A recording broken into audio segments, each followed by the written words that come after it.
নতুন সংবিধান প্রণয়নের আগে ছোট আইন করেও বড় পরিবর্তন সম্ভব বলে জানিয়েছেন আইন উপদেষ্টা আসিফ নজরুল।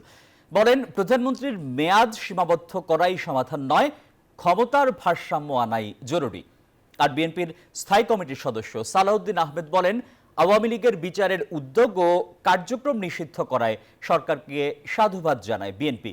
দুপুরে নাগরিক কোয়ালিশন রাষ্ট্রের গণতান্ত্রিক কাঠামো সংস্কারে নাগরিক উদ্যোগ শীর্ষক আলোচনায় এসব কথা বলেন তারা। গণপরিষদ হিসেবে যখন সে কাজ করবে, সে নতুন সংবিধান প্রণয়নের কাজ করতে থাকবে। এটা করতে আমার ধারণা 2-3 বছর লাগতে পারে। এই 2-3 বছর কি আমি 72 সংবিধান গ্রহণ করব? এই 2-3 বছরের জন্য তারা যখন জাতীয় সংসদ হিসাবে কাজ করবে, তখন তারা সংসদের কিছু ফান্ডামেন্টাল অ্যামেন্ডমেন্ট আনবে। আমরা পার্লামেন্টারি অ্যামেন্ডমেন্টের মধ্য দিয়ে নিয়ে আসতে পারি, যেগুলো সময়ে সময়ে সমাজের চাহিদা অনুসারে আমরা পরিবর্তন করতে পারব।